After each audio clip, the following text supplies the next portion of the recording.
네, 여러분 반갑습니다. 오늘은 20년간 2만 명이 넘는 사람들의 전생을 리딩해 주고 계신 박진여 선생님의 새로운 책, 신간, 당신의 질문에 전생은 이렇게 대답합니다. 라는 책. 6월 1일 날 발매된 따끈따끈한 책이죠. 이 선생님의 그 인터뷰 내용이나 기사 내용을 보면 정말 따뜻한 에너지가 느껴지는 그런 기억이 나고요. 책에서 공명했던 내용을 공유해 드릴게요. 전생은 우리 자신에 대한 모든 것을 알고 있습니다.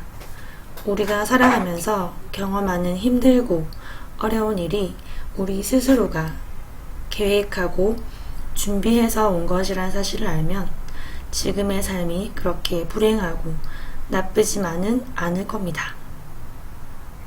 우리는 현생에 부모님을 선택해서 온다고 하죠.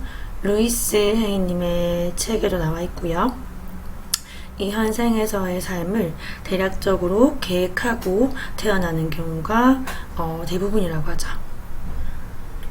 전생의 리딩에서 전해주는 메시지는 역지사지라는 말의 뜻을 절실하게 느낍니다. 이를 통해 사람들은 자신에게 닥치는 고통이 결코 우연이 아니라는 것을 알게 되고 그것을 이해함으로써 그 문제가 제시하는 답을 찾을 수 있습니다. 그런 영적인 메시지를 받아들임으로써 현재의 삶에 대한 가치관의 변화가 일어나는 것입니다. 우연은 없으며 우연이 결코 아니며 자신에게 닥치는 모든 일이 내가 했던 생각, 말, 행동, 업에 의해서 생긴다는 거죠. 미국의 예언가 에드거 케이시는 이렇게 말합니다. 에드거 케이시 분도 정말 유명하신 예언가시죠. 이렇게 말씀하셨대요. 인간은 누구나 우연히 태어나지 않습니다. 지구는 인과관계의 세계이기 때문입니다. 지구에서는 인과율이 자연 법칙입니다. 원인과 결과이죠. 영혼이 물질계로 육체를 가지고 태어나는 것은 자기 삶의 목적과 더불어 다른 영혼이 이 세상에 태어난 목적 또한 잘 이해하고 서로 돕기 위해서입니다.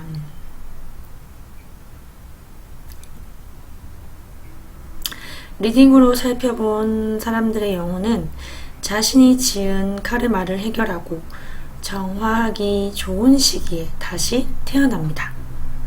자신이 세운 영적 계획과 목적에 맞는 부모님을 선택해서 온다는 이야기입니다. 제가 방금 말씀드렸던 그 내용이 지금 책에 나오고 있죠. 그 계획과 약속은 우리의 무의식에 더 많이 저장되어 있습니다. 그러니까 우리 무의식에 저장되어 있기 때문에 우리가 그 표면적으로 우리 의식으로는 알아차리기가 쉽지 않죠. 잘 모르고 살아가는 겁니다. 그러므로 무의식에 저장되어 있는 정보, 즉 전생의 삶을 알면 지상에서 삶의 본질을 잘 알 수 있습니다. 태어남과 살아간다는 것의 진정한 의미가 무엇인지 그 수수께끼를 풀 수 있습니다. 정신분석학자나 심리학자는 무의식을 각성되지 않은 심적 상태라고 설명합니다. 다시 말해 지각작용과 기억작용이 없는 상태라는 것입니다. 나아가 의식과 무의식은 서로 상응하는 연결고리를 가지고 있다고 합니다. 의식의 심층에 무의식의 영역이 존재한단 말이죠. 우리는 표면의식으로 생각하고 사유하면서 살아가죠. 하지만 그 표면의식 속에는 의외로 무의식의 간섭과 작용이 많다는 것을 알아야 합니다. 그래서 우리가 무의식을 정화해야 되고, 무의식을 정화하고 자기 자신의 무의식 안에 있는 내면아이, 상처받은 내면아이를 내면아이의 억눌린 감정을 알아주고 있는 그대로 허용해주고 수용해주고 치유했을 때, 그때 우리가 그 시크릿이나 화건, 심상화 등등을 통한 내가 원하는 인생을 사는데 가장 중요한 것들이 그런 것들이라는 그런 영상을 앞서서도 많이 올렸었어요. 그쵸? 들어보신 분은 들어보셨을 거예요. 그래서 의식은 무의식에 뿌리를 두고 있고, 진정한 자기는 의식과 무의식 모두에 다 해당하므로 둘 다 알아야 자신을 온전하게 이해할 수 있다라고 되어 있어요. 그 무의식이 우리의 생각과 감정에 얼마나 많은 영향을 미치는지를 잘 알아야 합니다. 이를 이해하지 못한다면 자신이라는 존재를 온전하게 이해하지 못합니다. 95% 이상이라고 합니다. 무의식이 우리의 생각, 말, 행동에 미치는 영향, 즉 우리의 인생을 결정하는 95% 이상을 차지한다고요. 그리고 우리가 느끼는 표면의식은 5% 이하라고 합니다. 그러니까 자신도 알 수 없는 어떤 마음의 갈등, 분노, 좌절, 질투, 연민 이런 마음들이 이제 어린 시절 성장 과정 또는 성인이 된 후에 충격이나 쇼크 때문일까요? 우리 주위에는 그런 원인도 모른 채 평생 무겁고 불안한 두려운 마음을 안고 살아가는 사람이 정말 많습니다. 그렇다면 그 원인을 전생 리딩으로 살펴보면 어떨까요? 보통의 인간의 부정적 정서는 무의식에서 비롯된다고 합니다. 어떤 무질서한 충동이 무의식에 쌓이고 그것이 나도 모르게 현재 의식에 작용하는 거죠. 한마디로 정화되지 않은 무의식이 현재 의식에 많이 작용하면 할수록 부정적 심리 상태에 빠지게 됩니다. 그런 무의식이 우리 생명의 또는 우리 감정의 주관자일 때 자신이 가진 삶에서 문제를 일으킬 수 있다는 이야기죠. 재생 목록 들어가시면 그 무의식에 관련된 영상들 그리고 호포노포노 무의식 정화 영상 참조하시면 좋을 것 같아요. 부모와 자식 관계는 전생의 인연에서 비롯한 것이지 우연인 경우는 없습니다.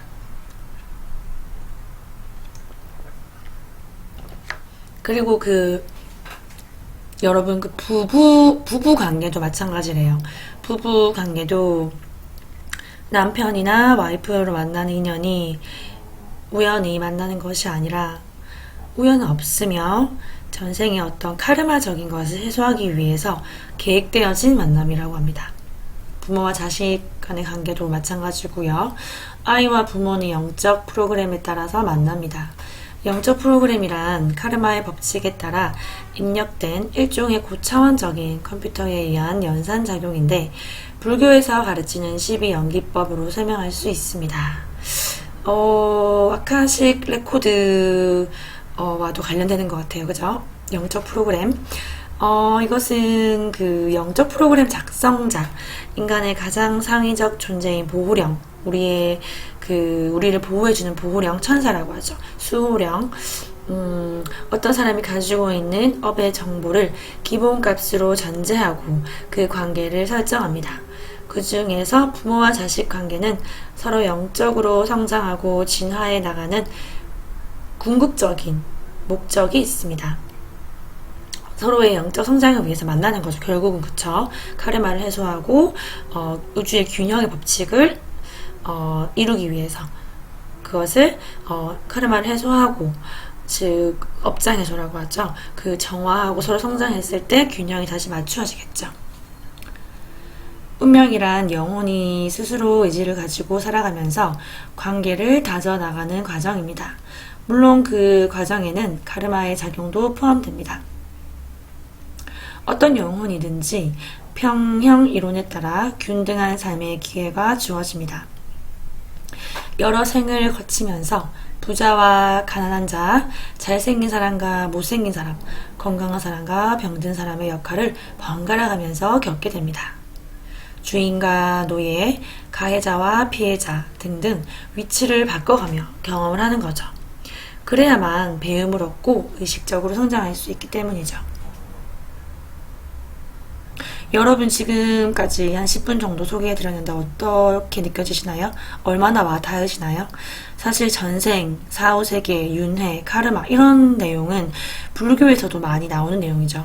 그런데 이제 뭐 저도 종교가 없지만 아직 마음 공부에 뭐 입문자이시거나 아직까지는 이렇게 깊이 있는 영적인 세계를 알고 싶지 않다, 조금 거부감이 든다 하시는 분은 이제 그만 들으시고 조금 더 자연스럽고 좀 더 대중적인 내용부터 듣고 마음이 열리셨을 때 그때 들으셔도 좋을 것 같아요.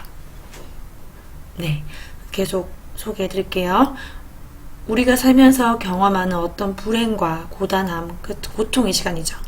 그것을 신이 우리에게 준 숙제로 생각하면 됩니다.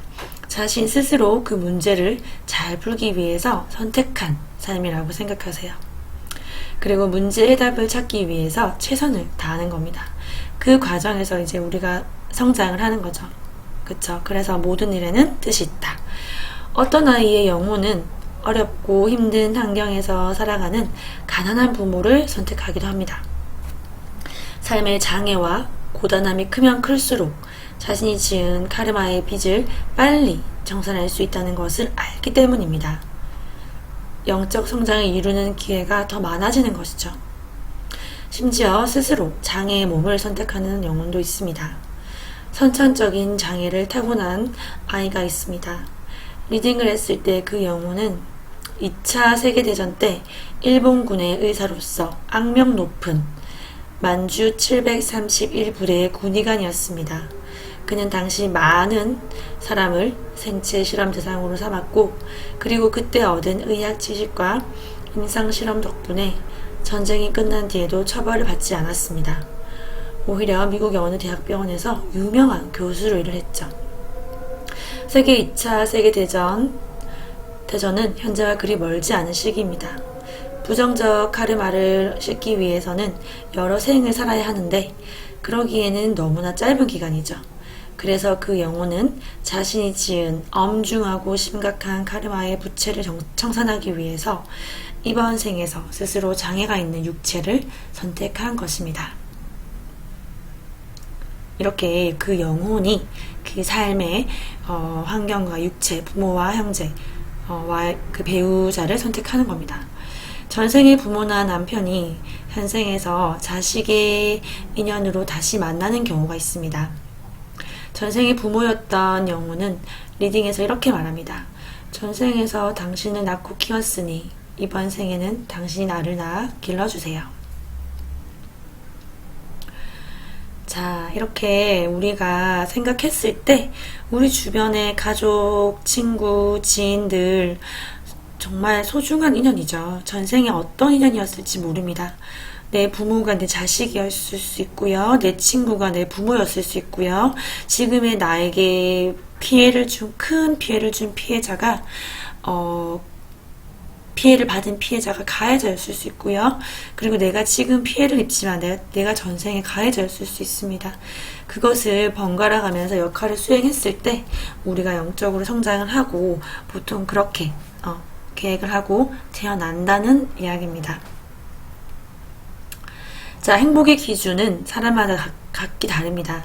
하지만 리딩에서 다른 사람이 행복할 수 있도록 진심으로 도와주는 일, 즉 바라지 않고 보상을 바라지 않고 그저 조건 없는 사랑의 마음으로 도와주는 것을 말씀하시는 거겠죠.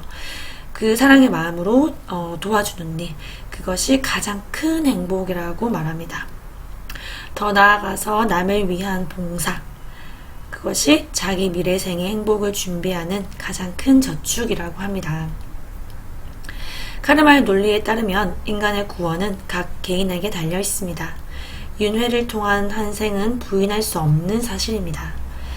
그것은 영혼의 가치를 향상시키는 놀라운 정의를 갖고 있다고 저는 믿습니다. 사실 우리 인생에서는 우리가 알 수 없는 미스터리가 너무나 많습니다. 전생은 바로 그런 수수께끼를 풀 수 있는 열쇠인 거죠. 그리고 이제 카르마는 일종의 거울과 같은데요. 거울 앞에 서서 우리가 자신을 비춰보면 거울 속에는 똑같은 자신이 서 있죠. 현생에서 자신을 괴롭히는 상대방의 모습이 전생의 자신의 모습입니다. 그 사람을 원망하는 것보다는, 그 사람을 탓하는 것보다는 내 자체가 사랑이 돼요. 그 사람을 진심으로 용서할 수 있을 때, 그때 나에게 가장 좋은 거죠. 그 사람을 위해서도 물론 좋은 거겠지만 나의 카르마를 청산하고 나의 무의식을 정화하고 내가 사랑의 길로, 빛의 길로 가는 가장 빠른 방법이 되겠죠. 리딩에서 나타나는 장면도 전생에 자신이 했던 역할과 일치하는 경우가 많습니다. 그 사실을 안다면 현생의 고통이 자신에게 큰 교훈을 줍니다. 고통을 통해서 고통을 갚아야 한다는 겁니다. 결국은 카르마는 자신으로부터 만들어집니다. 그러므로 그 인과 법칙은요, 자신이 책임져야 합니다. 행위의 잘못은 마음의 일탈에서 비롯합니다. 따라서 마음이 바뀌어야 행위도 변화합니다. 마음은 행위를 주관하는 부모와 같고 영혼의 일부분이기 때문입니다. 여러분, 우리가 이 현생에 태어난 게 얼마나 큰 축복이며 얼마나 큰 체험이며 기회인지 느껴지는 그런 감사한 책이었습니다. 그쵸? 또 다시 한번 공유해 드리도록 하고요. 이 박진여 선생님 지금 마지막에 마음이 바뀌어야 행동도 변하고 그 마음이 영혼의 일부이기 때문이다 라고 하셨는데 너무나도 명언입니다. 그쵸? 내가 마음을 바꿀 수 있기 위해서 우리가 이렇게 함께 마음 공부를 하고 무의식을 정화하고 계속해서 이 영성의 길을 걸어가는 것 같아요. 얼마나 내가 평온할 수 있고 행복할 수 있느냐는 내 자신에게 달린 거죠. 고통 또한 다 뜻이 있고 내가 성장을 하기 위한 축복이자 선물입니다. 매 순간 평온하시기를 기원합니다. 내 감정과 생각을 와칭하시면서 늘 알아차림과 깨어있음으로 평온하시길 기원하고 도움되셨다면 좋아요, 구독, 나눔해주세요. 네, 또 돌아올게요. 제가 해킹 이후에 이번 계정에서는 꾸준히 많은 영상을 올리고 있어요. 예전에는 진짜 2주에 한 번 이렇게 올렸는데 이제는 저도 나름 좀 더 최선을 다해야겠다 그런 생각을 해서 틈틈이 편집은 잘 못하지만 열심히 자주 올리도록 하겠습니다. 감사합니다. 여러분 평온하세요.